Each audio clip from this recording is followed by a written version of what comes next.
Nonetheless, the Swami showed himself to be quite a female watcher. महिलाओं को ताड़ने में बड़ी निपुणता थी विवेकानंद की. He was both keen and curious about the figures and fashions of the American women. उसको हमेशा अमेरिकी महिलाओं के फिगर और फैशन को जानने और देखने में बड़ी तसल्ली और बड़ी जिज्ञासा रहती थी, बड़े आनंद आता था. तो अपने एक गुरु भाई को उसने चिट्ठी लिखी थी. इस चिट्ठी का वर्णन कहाँ ये भी बता ही देता हूँ, पहले रेफरेंस ही दे देता हूँ. इसमें तुम पत्रावली ही देख लोगे जो 25 सितंबर 1894 को रामकृष्णानंद को लिखी गई थी. उसका पेज नंबर पत्रावली में 192 193 देख लोगे. फिर कंप्लीट वर्क्स ऑफ विवेकानंद के वॉल्यूम 5 को देख लोगे, पेज 466 से 67 ईस्ट एंड वेस्ट इस सेक्टर में देख लोगे. तो और आगे देख लोगे प्रोफेटिक मिशन में वॉल्यूम 1 पेज 444 एंड 445 यहाँ देख लोगे. जो मार्च 25 1894 का डेट्रॉइट इवनिंग न्यूज में स्वामी जी का लेक्चर छपा था उसकी रिपोर्ट वहाँ वर्णित मिल जाएगी. फिर पी बासु शंकरी के द्वारा जो letters of sister Nivedita 2 volume में छपी थी ना कलकत्ता से जो, और नवभारत पब्लिशर ने 1982 ईस्वी में छापा था, वहाँ देख लोगे. जो उसका प्रथम वॉल्यूम है उसका पेज 128 देख लोगे. जब जोसेफिन मैकलियोड को निवेदिता ने चिट्ठी लिखी थी 11 मई 1899 ईस्वी को, वहाँ से देख लोगे. और प्रोफेटिक मिशन के ही वॉल्यूम 1 पेज 31 से देख लोगे. जब विवेकानंद के गुरु रामकृष्ण परमहंस भी महिलाओं के स्तनों को लेकर काफ़ी क्यूरियोसिटी दिखाते हैं, ऐसा नरसिंह प्रसाद शील ने Ramakrishna Paramahansa a psychological profile इसमें उसने वर्णित किया है. 1991 में नहीं ये 1991 में 1991 में E.J. ब्रिल लेडन को इसमें कोट किया गया है. पेज 37, 34 और पेज 64 ये सब का यहाँ पर हमने रेफरेंस दे दिया है. बुक्स का नाम बता दिया है, एडिशंस बता दिए हैं, पेज नंबर्स बता दिए हैं, टॉपिक्स बता दिए हैं. क्या यहाँ कहा गया है? Nevertheless, the Swami showed himself to be quite a female watcher. He was both keen and curious about the figures and the fashions of the American women. In a letter to his monastic brother, he observed that the American women belonged to the race of the Titans and that they were extremely body conscious and thus always keep their body clean and made up. अमेरिकी महिलाएं titans की वंशज हैं और इसीलिए ये सब बहुत ही सुंदर होती हैं और अपने शरीर को लेकर बहुत जागरूक हैं, अपने आप को स्वच्छ रखने के लिए, अपने आप को हमेशा श्रृंगार युक्त रखने के लिए ये सब बहुत जागरूक हैं. और यहाँ पर ये जान लो 40 साल का पुरुष और 50 साल की महिला भी अगर अमेरिकी हो तो उनको युवा ही माना जाता है, उनमें यह यौवन उफान मारता रहता है. In the west men of 40 years and women of 50 years are still young. और इसकी इस जवानी का राज क्या है? अब देखो विवेकानंद की एक बात तुम नोटिस करना, इसकी इस जवानी का राज क्या है? तो the secret is that they do not marry at an early age. वो कम उम्र में शादी नहीं करते, यही इनका राज है. अरे शादी करने क्या आवश्यकता है इन लोगों की? ये सब तो जहां पर स्त्री का पुरुष से आकर्षण बन जाए और पुरुष का स्त्री से आकर्षण बन जाए वहां पर तो सारे बंधन तोड़ के दुनिया से नाता छोड़ के सब लग जाते हैं गतिविधि में, शांति समझौता करने में. तो इनको शादी की आवश्यकता ही नहीं है, उन्मुक्त है ना, उच्छृंखल है. और भारत में मर्यादित समाज है, यहाँ कन्यादान का व्यवस्थापन किया गया है, उसकी एक निश्चित अर्हता है, आयु है, विधान है.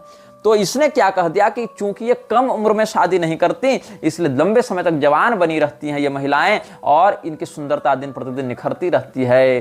तो भारत में एक प्रकार से इसने एक विचारधारा को जन्म दिया कि हे हिंदुओं, अपनी पुत्रियों का कन्यादान उचित उम्र में मत करो, उनको यौन कुंठा से ग्रस्त रखने के लिए और उच्छृंखल स्वच्छंद यौनाचार करने के लिए लंबे समय तक कुंवारी बैठा कर रखो. तो सरकार ने बाल विवाह को रोक जो दिया और जो किशोर किशोरियों को यौन उत्कंठा, व्यभिचार और यौन रोगों की ओर ढकेल दिया और तरह तरह के गंदे कानून बनाकर गर्भपात को भी मान्यता दे दी, लेकिन विवाह को निषिद्ध कर दिया.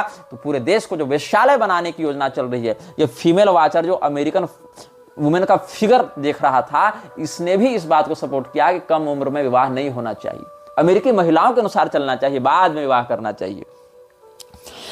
और हालांकि इसने एक बात यहां पर कही है कि अमेरिकी महिलाओं को अपनी सुंदरता मेंटेन करने के लिए बहुत टॉर्चरस गतिविधियों से गुजरना पड़ता है. क्या लिखता है ये कि suffer the torment, the upper class women के लिए है केवल, they suffer the torment to death to make themselves shapely in appearance by squeezing the waist, making the spine crooked and thus displacing the liver and spleen and disfiguring the form. वो सब जो कमर कसने के लिए, कमर पतला करने के लिए टाइट कपड़े पहनकर खींच के रस्सियों से अपने आप को दबा कर नहीं रखते थे गाउन इत्यादि में, जो कि आजकल भी आप या किसी मिडिवल फिल्म में आप इस प्रकार का देखेंगे परिधान, या आजकल भी उस प्रकार से ट्रेडिशनल कर रहे हैं. अब तो उतना नहीं करते, लेकिन उस समय उस कंटेम्प्ररी सिविलाइजेशंस में कर रहे थे। इस बात को लेकर उसने आलोचना की है विवेकानंद ने कि ऐसा नहीं करना चाहिए, इससे उनका स्वास्थ्य बिगड़ता है, अंग इधर उधर दबाव के कारण विकृत हो जाते हैं, ये सब उसने कहा है।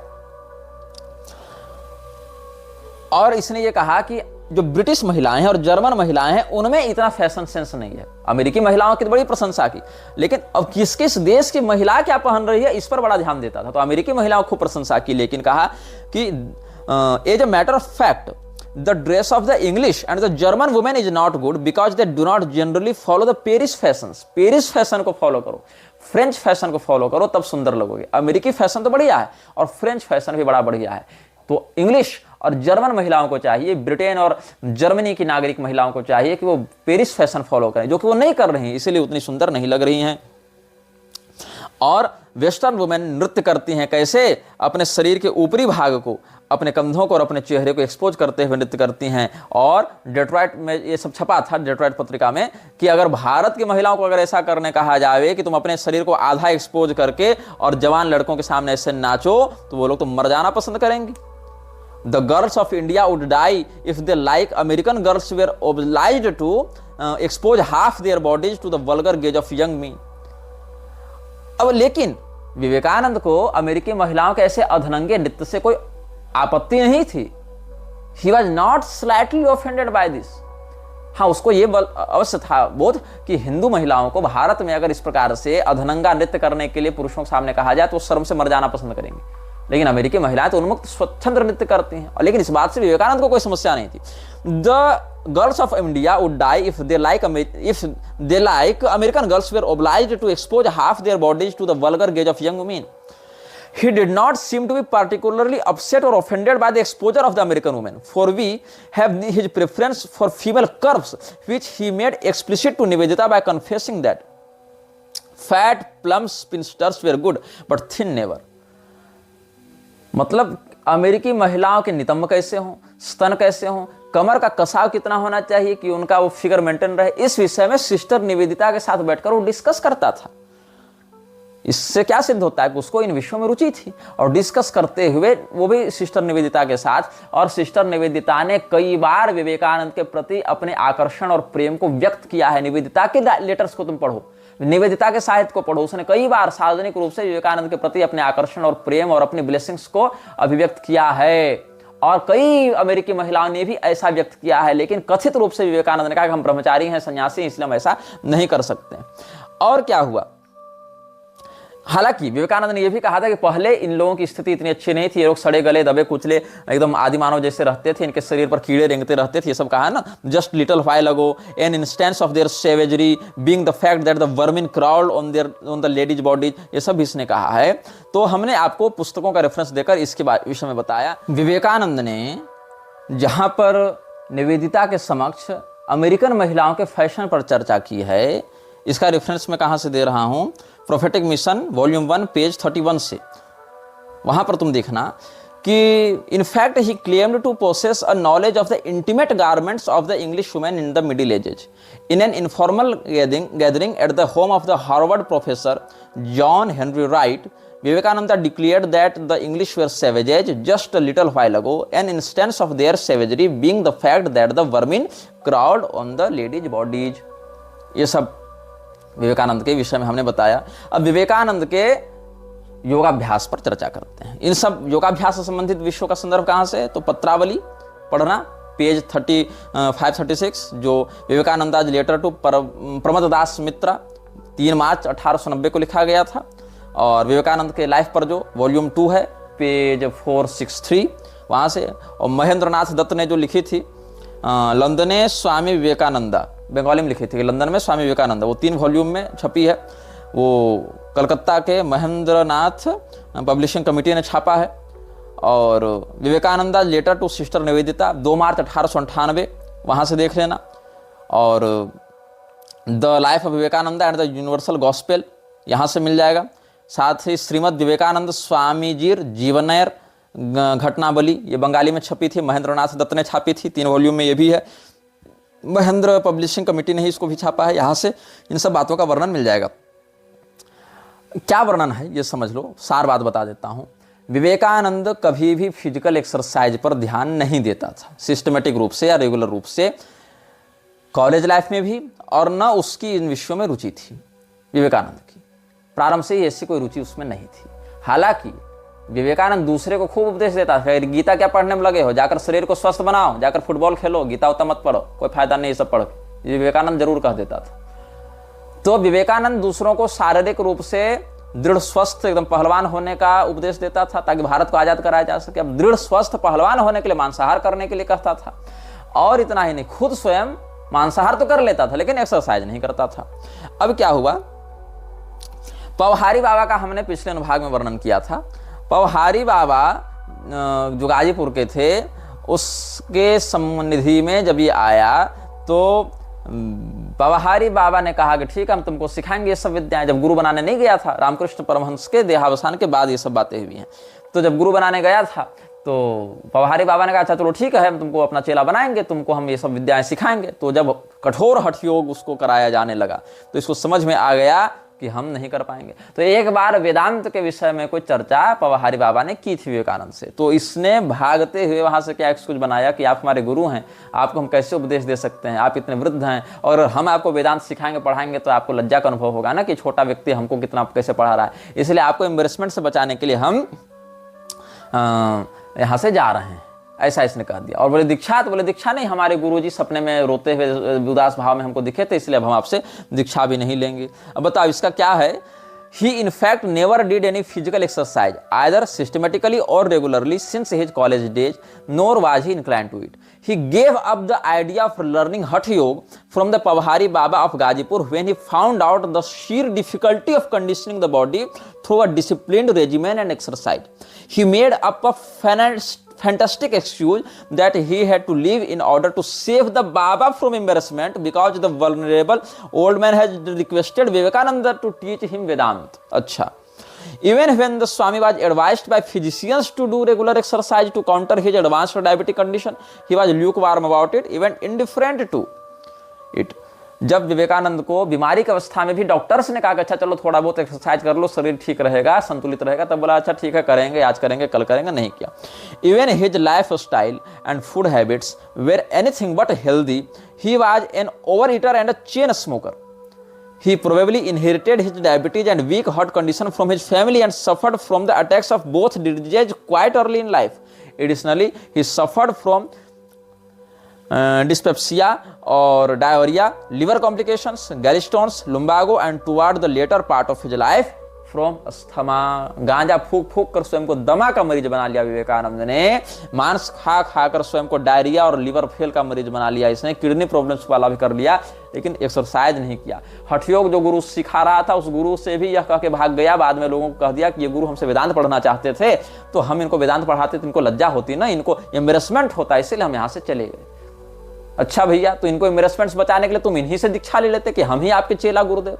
तो बोले नहीं नहीं, हमारे रामकृष्ण गुरु जी सपने में आकर उदास दिखे थे ना, तो हमने सोचा कि हमको गुरु नहीं बदलना चाहिए. इतना फैंटास्टिक एक्सक्यूज इस व्यक्ति ने दिया था. अब हम आपको विवेकानंद के इमोशनल भाव पर आते हैं. The young monk was also emotionally fragile. This was apparent when he for the first time came in close contact with adult women in the West. He had of course little problems with dealing with the elderly and the very young. His early patrons, Mrs. George Hale of Chicago and Miss Kate Sanborn of Massachusetts, were maternal figures, while the Hale sisters, the two Mayers and the two Harriets, daughters and nieces of the Hales, were like his own younger sisters, with whom he could be friendly and mischievous. अच्छा, विवेकानंद के जीवन में बहुत सी महिलाओं के यहाँ miss cat सैनबॉर्न, Mrs George hello, ये सब शिकागो मैसेच्यूसेट्स की महिलाएं थीं, और उनकी भतीजी, उनकी बहन, उनकी बेटियां और इनकी जो घर की जो जवान महिलाएं थीं, उनके साथ विवेकानंद के अच्छे ताल्लुकात थे. इतने अच्छे ताल्लुकात थे, इतने फ्रेंडली ताल्लुकात थे कि विवेकानंद मिस्टीवियसली बिहेव भी कर सकता था, छेड़खानी भी कर सकता था, हंसी मजाक भी कर सकता था. ये साधु अमेरिका जाकर यही सब कर रहा था. लेकिन कैसे? तो कह दिया एल्डर ब्रदर के रूप में, सेज के रूप में और बच्चे के रूप में. जैसे एक बच्चा मजाक करता है, जैसे एक बड़ा भाई मजाक करता है, जैसे एक साधु मजाक करता है. तो यही सब बताना पड़ेगा फिर. और साधु मजाक करते करते क्या करता है, निवेदिता के साथ महिलाओं की इनर गारमेंट्स पर चर्चा करता है, जिसका रेफरेंस हम पहले दे चुके हैं. वो बताता है कि इनका फिगर कैसा होना चाहिए, ये भी चर्चा कर लेता है ना। और इतना ही नहीं, ऐसी चर्चाएं करते करते आगे जो विवेकानंद का जो भाई नहीं था, वो गुरु भाई स्वामी ब्रह्मानंद, राखाल घोष के नाम से था, फिर वो स्वामी ब्रह्मानंद हो गया। रामकृष्ण मठ बेंगलोर में जो रहता था, वहां पर भी जब इससे जुड़ी हुई महिलाएं हैं तो विवेकानंद के लिए इन महिलाओं ने क्या लिखा है, विवेकानंद के विषय में, विवेकानंद के शारीरिक सौष्ठव, विवेकानंद की सुंदरता, विवेकानंद के प्रति अपने आकर्षण को जोसेफिन जैसी महिलाओं ने बहुत कुछ लिखा है। क्या इसमें है, आप सुनेंगे तो समझ जाएंगे। There was some uneasiness in respect of a mature devotee in the person of Josephine MacLeod of न्यूयॉर्क, a comparatively young woman, though a few years older than Vivekananda. Josephine was strangely and strongly fascinated by him. Her feelings towards him at first sight had more to do with how he looked, the fiery missionary whose physique was like a wrestler's, and those eyes were deep black, than what he said. She also admitted Vivekananda's long, thick black hair, and even once crept behind him with a pair of scissors and cut off a lock of it. वाह, विवेकानंद के घने काले बालों की तारीफ कर रही Josephine, और ये एडमिट कर रही है कि एक बार चुपके से हमने कैंची से उसके बाल का एक टुकड़ा भी काट लिया था। वाह। The impulsive Tantain so identified herself completely with Vivekananda that she even appropriated the Swami's mischievous humor and applied it on his monastic brother Swami Brahmananda. मतलब विवेकानंद जिस प्रकार का मजाक जोसेफिन के साथ करता था, वही मजाक जोसेफिन फिर ब्रह्मानंद के साथ करने लगी। बेंगलोर में जो रहता था ब्रह्मानंद, राफेल घोष इसका नाम, रखाल घोष इसका नाम था। क्या मजाक करता था विवेकानंद? तो naughty boy, now how will you escape, ये मजाक करती थी जोसेफिन। शैतान बच्चे, अब तुम उससे कैसे भागेगा? तो विवेकानंद इसको नॉटी गर्ल, ना हाउ विल यू एस्केप ऐसे कहता था। मिस्टीवियस था उसके लिए। तो क्या सन्यासियों का यह कर्तव्य है कि महिलाओं से इस प्रकार मिस्टीवियस बिहेवियर, ह्यूमर करते चलें? समझ रहे हो कितना संयमी व्यक्ति था ये। अब ये जो फ्रेंडशिप थी दोनों की, वो इरोटिक फ्रेंडशिप थी। इसका भी रेफरेंस हम आपको दे चुके हैं। कहां से? रोलैंड ने जो जनरल लिखी थी 1960 में जो छपी थी, वहां पर पेज नंबर 208 देखना और 210 देखना। लाइफ ऑफ जोसेफिन भी देख सकते हो, पेज 136, वहां से भी मिल जाएगा।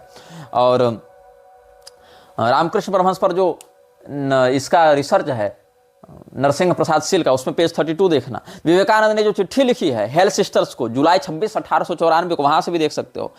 अलासिंगा को जो चिट्ठी लिखी विवेकानंद ने, वहां भी complete works of Vivekananda volume 5 page 21 में भी है, पुराने एडिशन में तुमको मिल जाएगा। प्रोफेटिक मिशन का फर्स्ट वॉल्यूम का पेज नंबर 282 भी देख सकते हो।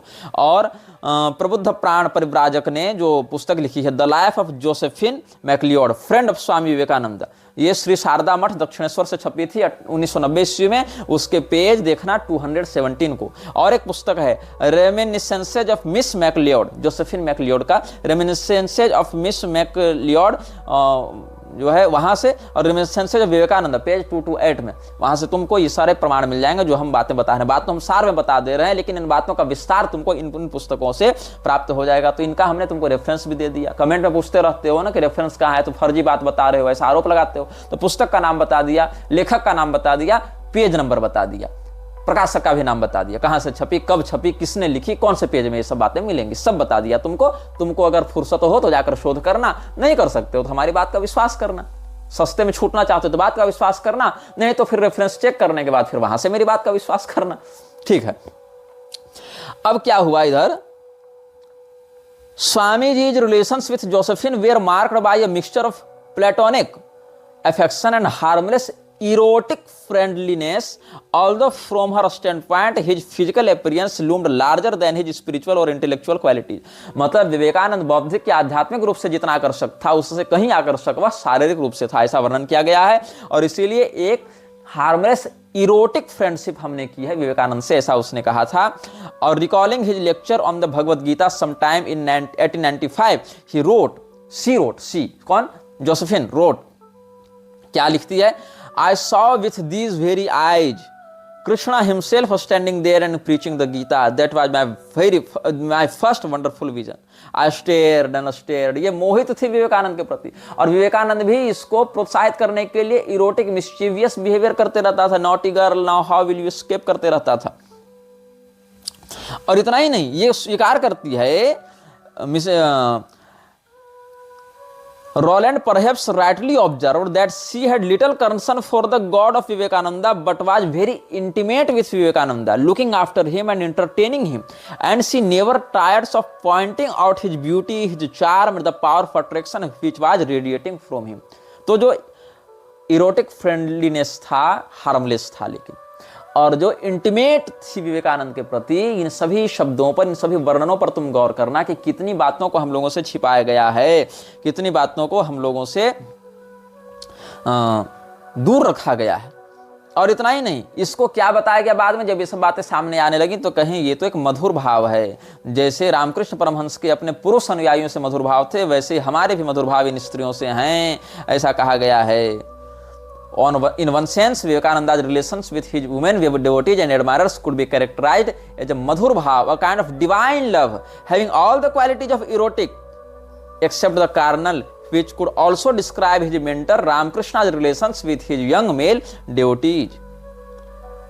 बताओ, ये सब बातें हैं। और विवेकानंद स्लैंग भाषा का भी प्रयोग करता था। स्लैंग भाषा मतलब शब्द कुछ और कह रहे हैं, लेकिन उसका अर्थ इरोटिक होता है, उत्तेजक होता है, यौन विषयों से संबंधित होता है, जो समाज में अभद्र ही माना जाएगा स्लैंग लैंग्वेज में। तो ये क्या है, जेनी के आप रिकॉर्ड्स को पढ़ें तो on his own admission, Vivekananda was somewhat spoiled by one sister Jenny, who would jump and run and play and swear like a devil and talk slang at the rate of 500 a minute, and who did not much care for religion.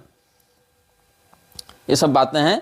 तो विवेकानंद के आहार पर भी हमने बता दिया, विवेकानंद के महिलाओं के प्रति विचार और व्यवहार को भी बता दिया, और लेकिन उसके केवल नारी तो नारायणी वाले विषय को प्रचारित किया जाता है कि भारत में नारी को महत्व दिया जाएगा, माता के सम्मान दिया जाएगा, तभी भारत विकसित होगा। लेकिन इन सभी बातों के पीछे का जो काला पक्ष था, जो कि लोग नहीं बताते हैं, उनको हमने अलग अलग पुस्तकों से, अलग अलग पत्रावलियों से, उनके एडिशंस बताकर, उनके पेज नंबर्स बताकर आप सबों के सामने उपस्थित करवाए हैं। विवेकानंद पहले ब्रह्म समाज का ही मेंबर था, नरेंद्र दत्त के रूप में पहले ब्रह्म समाज का ही मेंबर था, और जब ब्रह्म समाज से ये जुड़ा था तो ये मूर्ति पूजा का विरोध करता था, ईश्वरवाद का विरोध करता था, और रामकृष्ण परमहंस की भी काली उपासना का विरोध करता था, अद्वैत सिद्धांत का भी विरोध करता था। अद्वैत सिद्धांत को ये नास्तिकता बताता था, पागलपन बताता था, और यहां तक कि रामकृष्ण परमहंस से इसकी जो पहली मुलाकात हुई थी उसमें भी बहुत असभ्यता से इसने रामकृष्ण परमहंस का तिरस्कार ही किया था। लेकिन रामकृष्ण परमहंस ने बिना किसी उत्तेजना या भड़के हुए कहा कि ठीक है, let to try to see the truth from all angles, और धीरे धीरे करके इसको लगा कि इस व्यक्ति के सहारे तो हम आगे बढ़ जाएंगे, इसमें कुछ बात है। तो विवेकानंद ने रामकृष्ण परमहंस का आश्रय लिया, और कुछ समय के बाद तो वो गुजर ही चुके थे रामकृष्ण परमहंस, फ्रीमेसन्स का मेंबर था ही। तो फ्रीमेसनरी कॉर्पोरेट्स के, कोऑर्डिनेटर्स के, अपने ब्रदर्स के, ब्रदरहुड के, फ्रीमेसनरी ब्रदर्स के सहयोग से फिर ये अपने जीवन में प्रसिद्धि और विलासिता के उच्च शिखर तक पहुंचता रहा। कुछ लोग ये आरोप लगाते हैं हिंदू धर्माचार्यों पर कि विवेकानंद चूंकि एक गैर ब्राह्मण व्यक्ति था, इसीलिए उसको धर्मगुरु के रूप में मान्यता प्राप्त करवाकर इसको विदेश जाने के चिट्ठी पर हस्ताक्षर नहीं किया था शंकराचार्य ने। तो अनागरिक धम्मपाल, जो बौद्ध आचार्य था अपने श्रीलंका वाला, उसने फिर विवेकानंद की अनुशंसा की थी कि आप एक अच्छे वक्ता हैं, अच्छे धर्मज्ञ हैं, इसलिए आपको वहां बोलने के लिए भेजा जाए। लेकिन ये भी बात झूठी है। अनागरिक धम्मपाल द्वारा शिकागो में स्वामी विवेकानंद के लिए सहमति पत्र पर हस्ताक्षर करने का दावा भी झूठा है, क्योंकि विवेकानंद की तुम जीवनी को देखोगे तो 1893 ईस्वी में जब वो शिकागो गया था तो उसको ये जानकर आश्चर्य हुआ था कि कोई भी व्यक्ति किसी मान्यता प्राप्त धार्मिक संगठन या चर्च की शाख के बिना, पैरवी के बिना वहां संसद में नहीं बोल सकता है। तो स्वतंत्र भारत द्वारा उसको भेजा गया नहीं था, भारत तो अंग्रेजों का गुलाम था, और भारत के किसी आधिकारिक धर्मगुरु के द्वारा भी उसको प्रतिनिधि बनाकर नहीं भेजा गया था। और अगर किसी दूसरे व्यक्ति के द्वारा भेजा जाता, जैसे कि नागरिक धर्मपाल ने हस्ताक्षर करके भेजा, अगर ये बात होती तो विवेकानंद वहां पर क्यों कहता कि हमको यहाँ पर किसी ने नहीं भेजा है, किसी ने ये मतलब ऑथराइज करके प्रमोट यहाँ नहीं किया है। विवेकानंद ने ही ये बात वहां कही थी। और विवेकानंद के लिए जो प्रोफेसर जॉन हेनरी राइट के साथ हुए पत्र संवाद हैं वही इस बात के प्रमाण हो जाते हैं। तो वहाँ पर जब पता चला है उसको कि संसद जो है वो सितंबर के पहले सप्ताह से पहले तो खुलने वाली नहीं है, सितंबर में होना वाला था ना ये अधिवेशन, तो सितंबर में ये अधिवेशन होने वाला है 1894 ईस्वी में, और 93 में शिकागो पहुंच गया था ना विवेकानंद। हाँ, तो ये वहाँ पर कहाँ रहे शिकागो में, तो वहाँ से वह चला गया बोस्टन में, और बोस्टन में हार्वर्ड विश्वविद्यालय के प्रोफेसर जॉन हेनरी राइट से उसकी मुलाकात हुई थी। तो ये व्यक्ति जो है, जो हेनरी राइट है, वो विवेकानंद का बड़ा करीबी रहा था। अब इसीलिए ये जो लोग हिंदू धर्म को बदनाम करने के लिए नहीं कहते कि विवेकानंद हिंदू धर्म के बड़े उद्बोधक रहे, बड़े क्रांतिकारी वक्ता रहे और बौद्धों ने उनको प्रमोट करके वहां पर भेजा, ये भी बात ऐतिहासिक रूप से सत्य नहीं है। एक ऐसी ही असत्य बात यह भी है कि विवेकानंद को विवेकानंद नाम दिया खेतरी के राजा अजीत सिंह ने, यह भी बड़ा प्रचारित किया जाता है, लेकिन ये बात भी सत्य नहीं है, क्योंकि हमने जो बातें पढ़ी विवेकानंद के बारे में वो कहाँ से कटती हैं। विवेकानंद जब जा रहा था शिकागो, उससे पहले राजा अजीत सिंह ने उसको पगड़ी दी थी, उसको वेशभूषा प्रदान किया, उसको गेरुआ रंग में ढाला और उसको विवेकानंद नाम दिया, ऐसा बताया जाता है लोगों के द्वारा। लेकिन विवेकानंद के जीवन में क्या ये बात सत्य है, इस विषय पर जब आप जांच पड़ताल करेंगे तो आपको कुछ बातें समझ में आएंगी।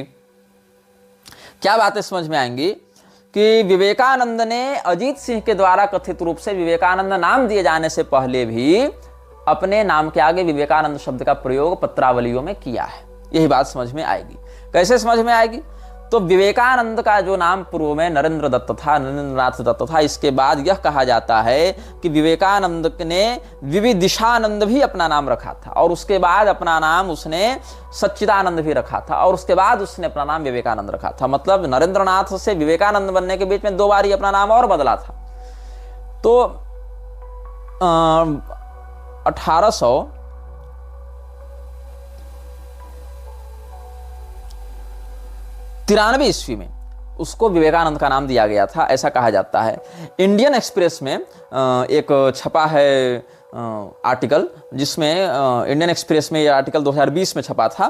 तो वहां पर कहा गया है कि when the king changed his name from Vividishananda to Vivekananda, कि विविदिशानंद नहीं, इंडियन एक्सप्रेस में छपा है कि विवेकानंद सच्चिदानंद वाली बात, ये विविदिशानंद वाली बात इंडियन एक्सप्रेस में नहीं है, ये सच्चिदानंद वाली बात है। थोड़ा सा बोलने में मुझे नाम का भ्रम हो गया, इसको आप अपने हिसाब से सुधार लेंगे। हाँ, वो आर्टिकल कहता है in 1893 he took the name Vivekananda after Maharaja Ajit Singh of the Khetri estate requested him to do so, changing from Sachchidananda that he used before। ये इंडियन एक्सप्रेस ने छापा था। इसका संदर्भ उन्होंने प्रमाणित रूप से नहीं दिया उतना, लेकिन ये बात वहां छपी थी। और विवेकानंद के अजीत सिंह के साथ संबंध पर एक डॉक्यूमेंट्री भी बनी थी, उस डॉक्यूमेंट्री में विविदिशानंद वाली बात मुझे देखने को मिली थी। डॉक्यूमेंट्री का नाम मैं भूल रहा हूं, थोड़ा सा खोजने पर मिल जाएगा, लेकिन वहां विविदिशानंद वाली बात मुझे देखने को मिली थी। लेकिन यह घटना कब की है, 1893 की है, 1893 की घटना है, जहां कथित रूप से सच्चिदानंद नाम वाले नरेंद्र दत्त को विवेकानंद नाम प्रदान किया अजीत सिंह ने। लेकिन इससे पहले आप 1890 की बात करें तो गाजीपुर से एक चिट्ठी लिखी थी 2 अप्रैल 1890 को विवेकानंद ने, किसको, अभेदानंद को चिट्ठी लिखी थी। उस चिट्ठी में जो अभेदानंद को 2 अप्रैल 1890 को चिट्ठी लिखी गई थी विवेकानंद के द्वारा, वहां अपने नाम को इसने विवेकानंद ही बताया। तो अगर 1893 में अजीत सिंह ने इसको विवेकानंद नाम दिया, तो 1890 में 3 साल पहले से ये व्यक्ति कैसे कर रहा था विवेकानंद नाम का प्रयोग, नहीं करना चाहिए ना। ऐसे ही आंटपुर से 7 फरवरी 1889 को, और 1 साल पहले तुम जाओ, 1889 को इसने जो चिट्ठी लिखी थी उसमें भी अपना नाम विवेकानंद ही लिखा है।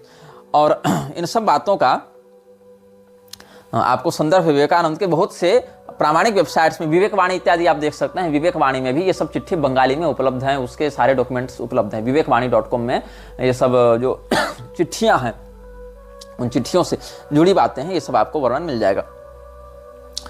अब एक हम आपको चिट्ठी का बंगाली में जो है उसका इंग्लिश ट्रांसलेशन पढ़ के सुनाते हैं। मुर्री से ये 10 अक्टूबर 1897 ईस्वी को लिखी गई थी। किसके लिए लिखी गई थी, अखंडानंद के लिए लिखी गई थी। किसने लिखी थी, विवेकानंद ने लिखी थी। कहां से लिखी थी, मुर्री से लिखी थी। कब लिखी थी, 10 अक्टूबर 1897 को, 1897, 10th of अक्टूबर, ये उसने लिखी थी। क्या लिखता है ये व्यक्ति, let the Vedas, the Koran, the Puranas and all scriptural slumber rest now for some time, let there be worship of the visible visible God of love and compassion in the country. All idea of separation is bondage, that of non-differentiation is mukti. Let not the words of people dead drunk with worldliness terrify you. Be fearless. Ignore the ordinary critics as worms. Admit voyage of all religions, Hindu, Mohammedan, Christian or anything. But begin rather gently. I mean, see that they get their food and drink a little separately and teach them only the universal side of religion. Vivekananda ने अखंडानंद को लिखी चिट्ठी में 10 अक्टूबर 1897 को यह कहा कि वेद, कुरान, पुराण और ये सब जितने भी स्क्रिप्चुअल्स भार हैं उसको किनारे रखो, उसको अब आराम करने दो, अब बहुत हो गया। तो वेद को भी किनारे कर दो, कुरान को भी कर दो, पुराण को भी कर दो, और अपने पास बच्चों को उपदेश देने के लिए बुलाओ। हिंदुओं को भी बुलाओ, मुसलमानों को भी बुलाओ, क्रिश्चियंस को भी बुलाओ। ये सब जो सर्वधर्म बड़ा पाव का जो खिचड़ी परोस दुकान लेकर बैठे हुए थे ना, यही नाटक करते थे। और उनको उपदेश दो, लेकिन सुनो, उनको साथ में खाने पीने मत देना। कितना हिपोक्रेट था, कितना बड़ा विवेकानंद। एक और ये कहता है ये विवेकानंद कि हम एक यूनिवर्सल रिलीजन दिखाएंगे लव का, हम किसी देवता की पूजा नहीं करेंगे, केवल प्यार के विजिबल गॉड की पूजा करेंगे। हमारा भगवान केवल प्यार और विश्व बंधुत्व होगा, भ्रातृत्व होगा। और इसके लिए हम हिंदू, मुसलमान, ईसाई सबको अपने पास बुलाएंगे, सबके बच्चों को पढ़ाएंगे, लेकिन वेद नहीं पढ़ाएंगे, या कुरान और बाइबल या भी नहीं पढ़ाएंगे, पुराण भी नहीं पढ़ाएंगे। सारी जो हमारे ऊपर साहित्यिक बोझ लाद दिया गया है, इसकी शब्दावली में स्क्रिप्चुरल लंबर कहा है इसने। एक जो किताबी बोझ है हमारे ऊपर, उस किताबी बोझ को हटा देंगे। कुरान भी हटा देंगे, पुराण भी हटा देंगे, वेद भी हटा देंगे, लेकिन बच्चों को हिंदू, मुसलमान और ईसाइयत से चुनेंगे। लेकिन सुनो, उनको यूनिवर्सल गॉड ऑफ लव का तो हम उपदेश करेंगे, लेकिन साथ में खाने पीने मत देना उन लोगों को। ये इसी चिट्ठी में लिखा है। I mean see that they get their food and drink a little separately. अलग अलग खाने पीने देना। साथ में खाने पीने दोगे तो फिर विद्रोह हो जाएगा उनके माता पिता के द्वारा कि भाई हम हिंदू का बच्चा भेजें तो मुसलमान साथ कैसे खिला रहे हो। मुसलमान कहेगा हम काफिर का बच्चा के साथ नहीं खाएंगे, तो दोनों के माता पिता भड़क सकते हैं। इसीलिए उनको अलग अलग खाना पीना देना। इससे क्या होगा, उनके माता पिता भ्रम में रहेंगे कि नहीं यहाँ मर्यादा के अनुसार व्यवहार हो रहा है। लेकिन वेद पुराण सबको दूर कर दो उन लोगों से। धीरे धीरे शुरू में ऐसा करना, बाद में वेद पुराण धर्मशास्त्र दूर हो गए तब तो वो ऐसे ही पथभ्रष्ट हो जाएंगे ना। और इसके बाद सुनो, इसके बाद इस चिट्ठी में और इससे जुड़ी हुई चिट्ठियों में आगे एक और वर्णन मिलता है कि मुसलमान के बच्चों के मान्यता और धर्म में छेड़छाड़ मत करना। ये भी वहां पर चेतावनी दी गई है कि सुनो, जो आगे ये सब मुसलमान के जो रिलीजन उसमें इंटरपोलेशन मत करना, उसमें छेड़छाड़ मत करना, उनकी मान्यताओं के साथ विरोधाभास मत आने देना। ये भी आगे उसने स्पष्ट किया है। अब मोहम्मद सरफराज हुसैन जो नैनीताल का निवासी था, उसको 10 जून 1898 को चिट्ठी लिखी थी विवेकानंद ने। कहां से लिखी थी? अल्मोड़ा से लिखी थी। किसने लिखी थी? विवेकानंद ने लिखी थी। कब लिखी थी? 10 जून 1898 को लिखी थी। किसके लिए लिखी थी? मोहम्मद सरफराज हुसैन जो नैनीताल का निवासी था उसके लिए लिखी थी। इस चिट्ठी, ये थोड़ी लंबी चिट्ठी है, इसका हम रेफरेंस आपको पहले अनुभाग में भी, मतलब विवेकानंद वाले श्रृंखला में, ऐसे तो देखें तो अनुभाग वो 48वां हो जाएगा, उसमें दे चुके थे। लेकिन इस चिट्ठी का एक महत्वपूर्ण अंश हम आपको पढ़कर सुनाना चाहते हैं। On the other hand, my experience is that if any religion approach to this equality in an appreciable manner, it is Islam and Islam alone.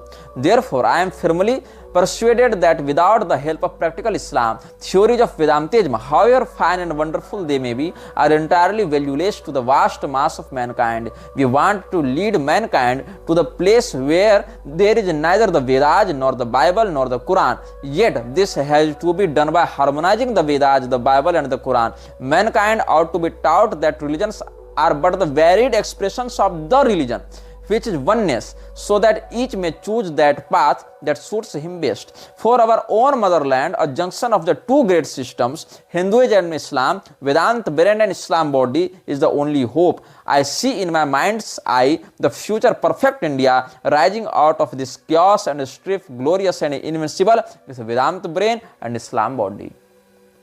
Vivekananda ने क्या बकवास की है इस चिट्ठी में सुनो। 10 जून 1898 को अल्मोड़ा में बैठकर विवेकानंद चिट्ठी लिख रहा है नैनीताल में, नैनीताल के मोहम्मद सरफराज हुसैन को। कहता है, मेरे अनुभव में अगर किसी रिलीजन ने इक्वलिटी के सर्वोच्चता को एक सकारात्मक और सम्माननीय तरीके से प्राप्त किया है तो वो इस्लाम है। इस्लाम में कोई भेदभाव नहीं, इस्लाम में वास्तविक एकता है, इस्लाम में वास्तविक भ्रातृत्व है, ब्रदरहुड है। ऐसा दावा विवेकानंद कर रहा है। इन माय एक्सपीरियंस ऐसा दावा कर रहा है कि मेरे अनुभव में अगर कहीं सच्ची एकता है, कहीं सच्चा प्रेम है, भाईचारा है, तो वो इस्लाम में है। ये दावा कर रहा है और उसको एप्रिशिएटेबल मैनर में हम कंसिडर कर रहे हैं। इसीलिए मैं बहुत दृढ़ विश्वास के साथ ये कहता हूं कि जब तक इस्लाम को प्रैक्टिकली लागू नहीं किया जाएगा तब तक वेदांत के सिद्धांत को, चाहे वेदांत के सिद्धांत कितने भी अच्छे हों, however fine and wonderful they may be, कहता है कि वेदांत के सिद्धांत कितने भी अच्छे हों, कितने भी वंडरफुल हों, वो मनुष्य के लिए बिल्कुल यूजलेस हैं, बिल्कुल निरर्थक हैं, बिल्कुल बेकार हैं जब तक तुम इस्लाम को प्रैक्टिकली लागू नहीं करोगे। ये विवेकानंद ने लिखा है, ऑथेंटिसिटी के साथ बता रहा हूं।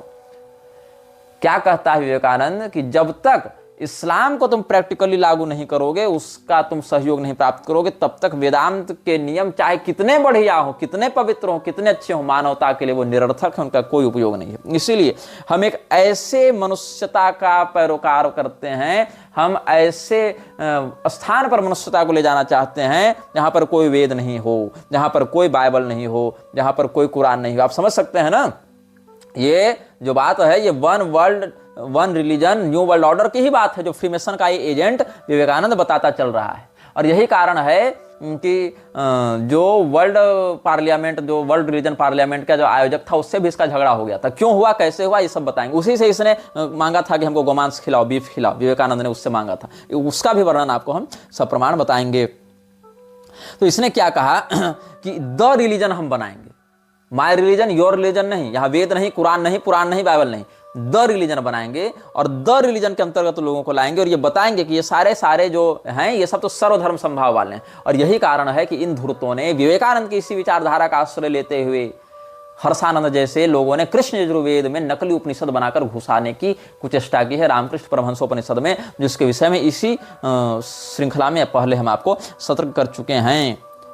और इसने क्या कहा कि हमारी जो मातृभूमि है भारत, उसमें दो बहुत महान सिस्टम है, एक है इस्लाम और एक है हिंदुत्व, और इन दोनों में हम जोड़ देना चाहते हैं, जिसमें शरीर तो इस्लाम का होगा और ब्रेन में वेदांत होगा। और यही इस भारत के लिए आखिरी उम्मीद बची है। मेरी बौद्धिक दृष्टि से हम ये भविष्य देखते हैं कि परफेक्ट इंडिया तब उत्पन्न होगा, इस गफलत भरी जिंदगी से, इस गुबार से जब तब निकलेगा, इस गुर्बत भरी जिंदगी से तब भारत उठेगा, इस विध्वंस से, इस विनाश से, इस अत्याचार से भारत मुक्त होकर एक फ्यूचर इंडिया बनेगा, एक नया भारत बनेगा, एक अमृत काल आएगा जहां लोगों का शरीर इस्लामी होगा और लोगों का जो मानस है, लोगों का जो मन है वो वेदांती हो जाएगा। इस्लामी बॉडी में वेदांती माइंड घुसा रहा है तुम्हारा विवेकानंद, शरीर से इस्लामी बना देगा तुमको, और शरीर से इस्लामी बनने के बाद उस इस्लामी शरीर में वेदांत की प्रतिष्ठा होगी क्या? नहीं, वेदांत की प्रतिष्ठा तो कर्मकांड आदि समस्त कर्तव्यों को अप्रमाद पूर्वक संपूर्णता से निभाने वाले ब्राह्मण के अंदर प्रतिष्ठित होता है। वेदांत, वेदांत की प्रतिष्ठा वहीं होती है, अन्यत्र नहीं होती है वेदांत की प्रतिष्ठा। जो वेदांत सूत्रकार हैं, सूत्र भाष्यकार हैं, उन लोगों ने वेदांत की अर्हता ही बताई है। लेकिन इसको क्या चाहिए कि शरीर से सब मुसलमान हो और दिमाग से हम वेदांत डाल दें। वेदांत तो डलने से रहा, फिर वेदांत तो डलने से रहा, लेकिन कम से कम ये जरूर हो जाएगा कि शरीर से सब मुसलमान बन जाएंगे। और निवेदिता ने the master as I saw him में द एपिक ऑफ इंडिया वाले सेक्शन में स्पष्ट लिखा है कि विवेकानंद ने यह कहा कि अगर बड़ा जीनियस तुमको पैदा करना है, कोई विशेष बौद्धिक हस्ती पैदा करना है, तो उसकी माँ हिंदू होनी चाहिए और उसका बाप मुसलमान होगा, तभी वो एक बौद्धिक संतान को जन्म देगी। ये विवेकानंद की घृणित सोच का रेफरेंस हम पहले आपको सिस्टर निवेदिता की book the master as I saw him, उसमें द एपिक ऑफ इंडिया इस सेक्शन से दे चुके हैं। लेकिन ये विवेकानंद की घृणित विचारधारा के विषय में हमने तुम लोगों को सतर्क करवा दिया। अब हम विवेकानंद के गोमांस खाने वाले विषय पर चर्चा करते हैं। यह विषय बड़ा विवादित है। विवेकानंद ने गोमांस खाया कि नहीं खाया, इस बात पर विवाद है, लेकिन इस बात पर कोई विवाद नहीं कि विवेकानंद ने गोमांस खाने के लिए मांगा अवश्य था। अब उसके बाद उसको दिया गया कि नहीं, खाया कि नहीं, ये अलग अलग विवाद का विषय हो सकता है, लेकिन विवेकानंद ने मांगा जरूर था, इसमें कोई विवाद नहीं है। क्या है कि जैसा हमने आपको अभी ये जो मोहम्मद वाली चिट्ठी नहीं, नैनीताल अल्मोड़ा वाली चिट्ठी बताई भी पढ़कर कि वन रिलीजन हम बनाएंगे जिसमें बाइबल भी नहीं हो, कुरान भी नहीं हो, वेद भी नहीं हो, लेकिन फिर भी भारत की उम्मीद कब है? जब इस्लामी बॉडी हो और मानसिक रूप से वह व्यक्ति वेदांती हो जाए। कुल मिलाकर वन वर्ल्ड वन रिलीजन वाली खिचड़ी परोस की ये सब बातें करना चाह रहे हैं। तो ये एक था, इसमें बैरोस की हम आपको बात बताना चाह रहे हैं। बैरोस जो था वो आयोजक था वर्ल्ड पार्लियामेंट ऑफ रिलीजन का। अब ये जो बैरोस था, इसने विवेकानंद को उसके भाषण के बाद पूछा कि भाई आपको क्या खाना है स्वामी जी, आप आदेश करें, कुछ आपके लिए भोजन इत्यादि प्रबंध करें। तो विवेकानंद ने कहा कि बीफ मिलेगा, बीफ है यहाँ, बीफ खाना है। ये सुनते ही बैरोस को बड़ा झटका लगा, अरे ये कैसे हमसे गोमांस मांग सकता। अच्छा, बीफ का अर्थ यहाँ गोमांस ही है, ये हम कैसे सिद्ध करेंगे। तो विवेकानंद ने बीफ शब्द का जो है प्रयोग गोमांस के लिए किया है, गौ हत्या के लिए किया है, यह कहते हुए कि प्राचीन काल के लोग काव शब्द का प्रयोग किया, स्पष्ट रूप से काव के लिए, ब्लॉक्स के लिए प्रयोग किया है बीफ शब्द का प्रयोग, कि पूर्व काल में बिना गोमांस खाए हुए कोई ब्राह्मण बना ही नहीं रह सकता है। अतिथि सत्कार इत्यादि करने के लिए भी गोमांस का प्रयोग किया जाता था, गाय का, बैल का वध किया जाता था। ऐसा विवेकानंद ने बहुत प्रलाप किया है अपनी पुस्तकों में, अपने भाषणों में। तो विवेकानंद जो है वो बैरोस के अभियान के आगे आ रहा था। बैरोस चाहता था कि वन वर्ल्ड वन रिलीजन वाली बात न हो, क्रिश्चियनिटी की बात हो। मतलब हम जो ये रिलीजन पार्लियामेंट बैठाएं, इसमें सारे लोग अपनी बात कहें, फिर ये बात निकल कर आवे कि क्रिश्चियनिटी सर्वश्रेष्ठ है। लेकिन विवेकानंद ने क्रिश्चियनिटी को सर्वश्रेष्ठ बताने की बजाय वन वर्ल्ड वन रिलीजन की बात कर दी, अपनी चिट्ठियों में भी, अपने भाषणों में भी। तो इसको लगा कि हमारा एक छत्र साम्राज्य तो बिखर जाएगा। तो इसने विवेकानंद से थोड़ा सा मनमुटाव रखना आरंभ कर दिया था। अस्तु, ये तो उसके निजी संबंध थे, लेकिन जो डॉक्यूमेंटेशन की बात है वो समझें आप। Doctor Barrows was one of the planners and makers of the World's Parliament. Nivedita Raghunath Bhide wrote in Swami Vivekananda in America. Swami Vivekananda in America एक पुस्तक है जो निवेदिता रघुनाथ भिड़े ने लिखी थी। उसने इस बात का वर्णन किया है कि बैरोस को यह उम्मीद थी कि वर्ल्ड पार्लियामेंट जो बनाए हैं हम रिलीजन वाले विषय में, उसमें क्रिश्चियनिटी को विश्व का सर्वश्रेष्ठ best religion in the world की उपाधि मिलेगी और इसको एक तरफा विजय प्राप्त होगी। Barrows expected that the parliament would end in the triumphant recognization of Christianity as the best religion in the world. अब क्या हुआ, जो पार्लियामेंट आइडिया इसके पास था, उस पार्लियामेंट आइडिया को जारी करने के लिए इसने सेंट पॉल का एक वर्णन किया था, जहां पर ग्रीक ऑडिटर्स जो एथेंस में थे, उनका ये संदर्भ देता है। Saint Paul was careful to find common ground for himself and his Greek auditors in Athens before he preached to them Jesus and the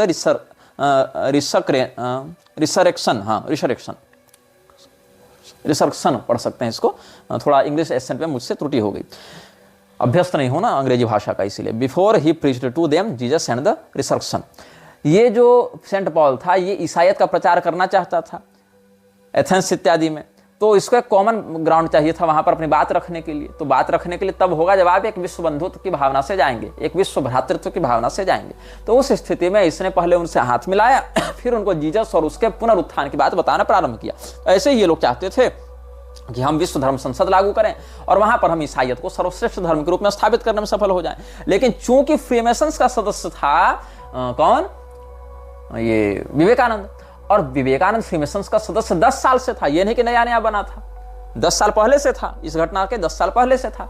और फ्रीमेसन्स न हिंदू है, न मुसलमान है, न ईसाई है, न यहूदी है। हालांकि वहां यहूदियों की संख्या अधिक है कंट्रोलर्स के रूप में, लेकिन मूलतः वो म्लेच्छराज की संस्था है।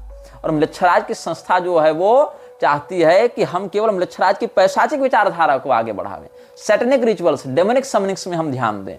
और इसी कारण से ईसाईयत, इस्लाम, ये सब को ये प्रोजेक्ट करते रहते हैं, आपस में भिड़ाते रहते हैं, लड़ाते रहते हैं। लेकिन जो बैरोस था वो ईसाईयत को जब आगे बढ़ाना चाहता था, कहीं कहीं ईसाईयत के नाम से आगे बढ़ाकर ये इस्लाम को दबाएंगे, कहीं इस्लाम के नाम से आगे बढ़ा के ईसाईयत को दबाएंगे, कहीं दोनों को आगे बढ़ा के हिंदुओं को दबाएंगे, और कहीं हिंदूवादी नेताओं के नाम से इन लोगों के विरुद्ध खड़ा करने का प्रयास करेंगे। ये होते ही रहता है। इसे मूल सनातन धर्म और म्लेच्छराज पोषित कलयुग का अभिवर्धन करने वाला अधर्म, यही दो पक्ष हैं, इसी में सारा का सारा तालमेल बैठना है। तो क्या हुआ कि जिस समय इसने वर्ल्ड पार्लियामेंट की बात रखी थी, किसने, बैरोस ने, डॉक्टर बैरोस ने, उस समय जो ऑर्थोडॉक्स चर्च वाले थे उसने विरोध किया कि हम लोग ऐसे लोगों की बात क्यों सुने, हम तो केवल जीसस की बात मानेंगे, केवल बाइबल की बात मानेंगे, केवल क्रिश्चियनिटी की बात मानेंगे। तब इसने कहा कि देखो, सेंट पॉल ने भी सबको बुलाया था, सबकी बात सुनी थी, और जब तुम सबकी बात सुनोगे तो फिर सब लोग तुम्हारी बात भी सुनेंगे, इसलिए पहले हम उनकी बात सुन लेते हैं, बाद में तो ईसाईयत को सर्वोच्च के रूप में हमको स्थापित करना ही है। जैसा कि जॉन मूर इत्यादि पहले से लगे ही हुए थे करने में, मैक्स मूलर इत्यादि लगे ही हुए थे करने में, तो वही डॉक्टर बैरोस भी करना चाहता था। और इसने कहा कि those who have the full light of the cross should bear brotherly hearts towards all who grow up in a dimmer illumination. तो बैरोस चाहता था कि जिन लोगों के हृदय में डिमर इल्यूमिनेशन है, जो उनके अंतर की ज्योति, जो ज्ञान ज्योति है वो कम है, उन लोगों के प्रति हम भ्रातृत्व की भावना रखें, क्योंकि हमारे हृदय की ज्योति बहुत विशाल है। अब बैरोस को यह नहीं पता था कि म्लेच्छराज नाम की एंटिटी यह चाहती है कि ये सब जो इस्लाम है, ईसाइयत है, यहूदियत है, ये सब हमारे ही पुलिंदे हैं, हमारे ही खड़ा किए गए पपेट्स हैं, जो आपस में कई बार लड़ते हैं, कई बार ये सब मिलकर हिंदुओं के खिलाफ लड़ते हैं, कई बार आपस में लड़ते हैं, कलह बढ़ता है, कलयुग बढ़ता है, तो इसका म्लेच्छराज का बल बढ़ता है। इसके लिए न इस्लाम सगा है, न ईसाइयत सगा है, न यहूदियत सगा है। जैसा कि बुक ऑफ लॉ में एवास ने एलिस्टर क्रॉली को बताया था कि इसने सबकी बैंड बजा रखी, अपने एजेंट्स को भेजता है, उपद्रव करवाता है, फिर उन एजेंट्स को मार देता है, यही इसका काम है। और फ्री मैसन्स इसके लिए काम करता है। तो फ्री मैसन्स ने क्या किया कि बैरोस के स्पॉन्सरशिप पर जो कार्य चल रहा था, बैरोस के पैसे पर, बैरोस के आयोजन पर अपना एजेंडा घुसा दिया, विवेकानंद को खड़ा कर दिया और विवेकानंद से क्रिश्चियनिटी की सुप्रीमेसी को दबा दिया और कहा कि हम वन रिलीजन की बात करेंगे, हम यूनिवर्सल रिलीजन की बात करेंगे, जो कि न्यू वर्ल्ड ऑर्डर का एक फंडा भी है, एक एजेंडा भी है। इसको लेकर जो बैरोस का विचार था वो बाधित हुआ, क्रिश्चियन सुप्रीमेसी को स्थापित करने का विचार बाधित हुआ। और उसने अपनी पुस्तक में लिखा, जो रिव्यू एंड समरी जो उसने लिखी ना, review and summary of the parliament, तो डॉक्टर बैरोस ने विवेकानंद के यूनिवर्सल रिलीजन की आइडियोलॉजी को अटैक भी किया और कहा कि हम इस बात से सरोकार नहीं रखते, इस बात से हम सहमत नहीं हैं। क्यों सहमत नहीं है? क्योंकि विवेकानंद ने जिस विश्व बंधुत्व की बात की है, विश्व भ्रातृत्व की बात की, वो पहले से क्रिश्चियनिटी में मौजूद है। इसलिए हमको वन रिलीजन नहीं चाहिए, हमको क्रिश्चियन रिलीजन चाहिए, और क्रिश्चियन रिलीजन में ऑर्थोडॉक्सी चाहिए हमको, और इसको हम विश्व के बेस्ट रिलीजन के रूप में प्रमोट करना चाहते हैं। ऐसा इसका दावा था। The idea of evolving a cosmic or universal faith out of the parliament was not present in the minds of its chief promoters. They believe that the elements of such a religion are already contained in the Christian ideal and the Christian scripture. They had no thought of attempting to formulate universal creed. At the same time theosophists of the United States and the Vivekananda's old friend Brahmo leader Pratap Chandra Majumdar were campaigning against him. अब विवेकानंद तो अपनी बात कह ही रहा था, इधर से जो न्यूयॉर्क वाली थियोसॉफिकल सोसाइटी थी, जो भारत में मैसूर में अदियार में अपना काम कर रही थी, और जो भारत में आर्यन मेसोनरी को प्रमोट करती है, आर्य समाज को प्रमोट करती है, और ये जो इधर ब्रह्म समाज वाले प्रताप चंद्र मजूमदार थे, वो सब भी क्रिश्चियनिटी के इस प्रकार के सुप्रीमेसी वाले अभियान में सीधे सीधे सहयोगी नहीं बन पा रहे थे। विवेकानंद से भी वो काम नहीं हो पा रहा था। तो a disturbed Vivekananda wrote in a letter to Swami Brahmananda dated 20 September 1896। Majumdar के विषय में विवेकानंद ने स्वामी ब्रह्मानंद को 20 सितंबर 1896 को एक चिट्ठी लिखी, और इस समय विवेकानंद की मानसिकता बहुत उथल पुथल वाली थी, डिस्टर्ब विवेकानंद था। और ये क्या कह रहा है? Take no heed of Majumdar's madness. He surely has gone crazy with jealousy. Such foul language as he has used would only make people laugh at him in a civilized country. He has defeated his purpose by the use of such vulgar words. ब्रह्म समाज वाले लोग विवेकानंद को गाली नहीं देने लगे। जब गाली देने लगे तो विवेकानंद ने मजूमदार की इन बातों का विरोध करते हुए कहा कि उसकी बात पर ध्यान मत दो, वो पागल हो गया है, जितनी गाली बक रहा है, कोई भी सभ्य देश उसकी बात को स्वीकार नहीं करेगा, ऐसा विवेकानंद ने कहा। एक समय ऐसा आया कि डॉक्टर बैरोस ने विवेकानंद से बातें ही करना बंद कर दिया था, क्योंकि उसको लगा कि विवेकानंद हमको ईसाइयत बढ़ाने में मदद करेगा। अब विवेकानंद ईसाइयत बढ़ाने में मदद नहीं कर रहा था, वो हिंदुत्व को भी मिटाना चाहता था, ईसाइयत को भी मिटाना चाहता था, इस्लाम को भी मिटाना चाहता था, लेकिन सबसे अधिक आक्रामक वो हिंदुत्व के प्रति था, क्योंकि हिंदू धर्मशास्त्रों के ही अनुसार उसका जीवन देखा जाता, उसको हिंदू सन्यासी के रूप में पहचान मिली थी। और अगर हिंदू धर्मशास्त्रों के अनुसार उसको देखा जाता तो उसके विचारों को सीधे सीधे अशास्त्रीय करार दिया जाता, उसके वेदाधिकार को करार दिया जाता, उसको पतित और उसको शास्त्र विरोधी सिद्ध कर दिया जाता। और इसीलिए विवेकानंद चाहता था कि हम पहले वेदों को हटावें। अब वेदों को केवल हटाएंगे तो बात होगी तुम तो ईसाई एजेंट हो, इस्लामी एजेंट हो, ये छवि बिगड़ती। तो उसने कहा हम कुरान को भी हटा देंगे, हम बाइबल को भी हटा देंगे, हम वेद को भी हटा देंगे, तो हम क्या बनाएंगे? एक वर्ल्ड रिलीजन बनाएंगे, जो कि म्लेच्छराज का वैश्विक एजेंडा भी है, जो फ्रीमेसन्स का वैश्विक एजेंडा भी है। तो ऐसे करके इसने पूरे म्लेच्छत्व को स्थापित कर दिया। अब म्लेच्छों का क्या है? शौचालय का लोटा और पूजा का लोटा अगर आपस में सट जावे तो पूजा का लोटा शौचालय के लोटा के पास जावे, या शौचालय का लोटा पूजा के लोटा के पास जावे? अपवित्र तो पूजा का ही लोटा होगा ना।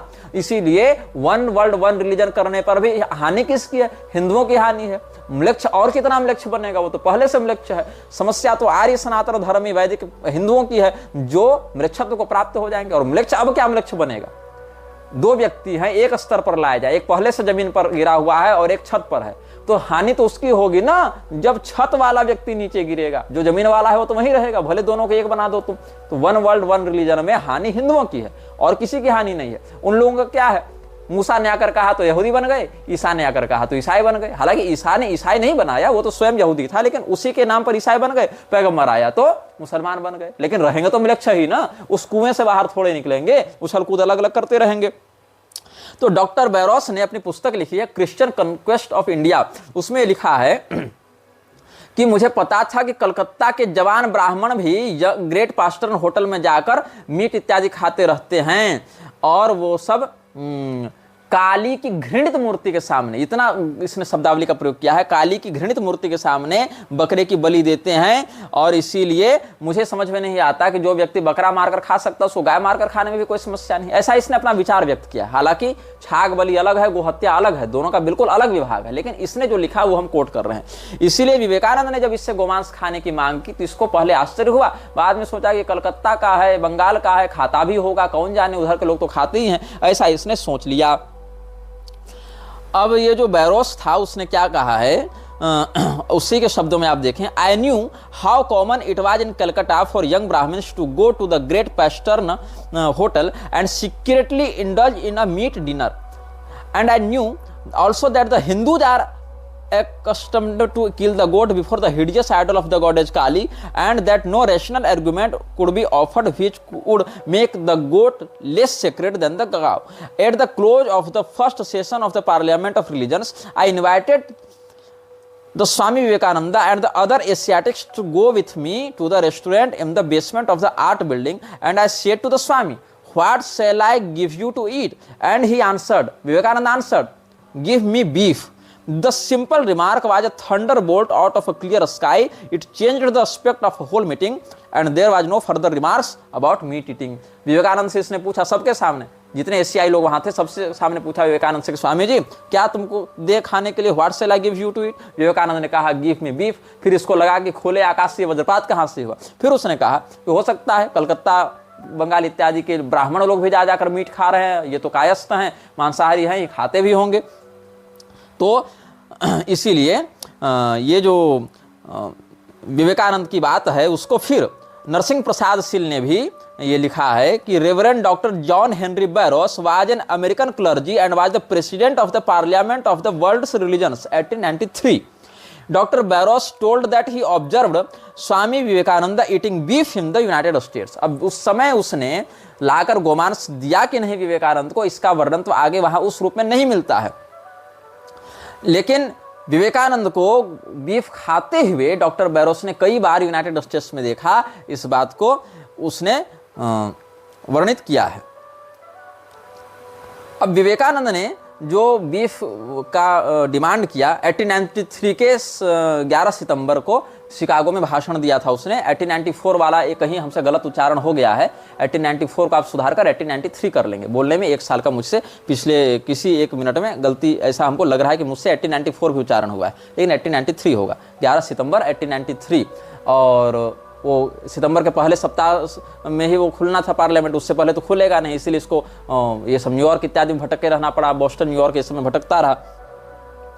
तो डॉक्टर और वहाँ फ्रीमेसन्स के एकोमोडेशन से पलता भी रहा था, ये सब हम आपको पहले बता चुके हैं। जीसी कॉर्नर ने निर्देश दिया था फ्रीमेसनरी को कि उसको कोई समस्या नहीं होनी चाहिए, शिकागो में भी और उसके अगल बगल के क्षेत्रों में भी।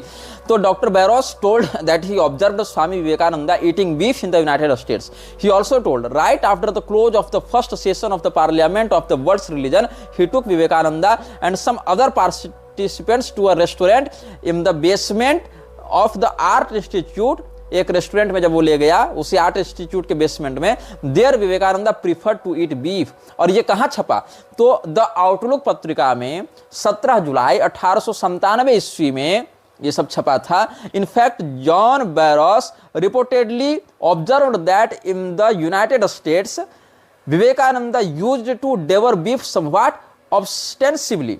विवेकानंद बीफ बहुत मजे से, चाव से खाता था यूनाइटेड स्टेट्स में, और इसका उसी समय उसके जीवन काल में, ये नहीं कि विवेकानंद के मरने के बाद छपा, 1897 में ही छप गया था, जबकि विवेकानंद उसके 5 साल बाद मरा था, आउटलुक में 17 जुलाई 1897 को। तो विवेकानंद के आहार पर हमने चर्चा की, विवेकानंद के विचार पर चर्चा की और महिलाओं के प्रति व्यवहार पर भी हमने चर्चा की है। आगे के अनुभागों में हम और विवेकानंद से जुड़े हुए प्रामाणिक रहस्यों पर अपना विमर्श प्रस्तुत करेंगे। यह वीडियो जल्द ही हटा दिया जा सकता है, कृपया थर्ड पार्टी ऐप्स का उपयोग करके डाउनलोड करें। आप इस वीडियो को अपने चैनल पर फिर से अपलोड भी कर सकते हैं।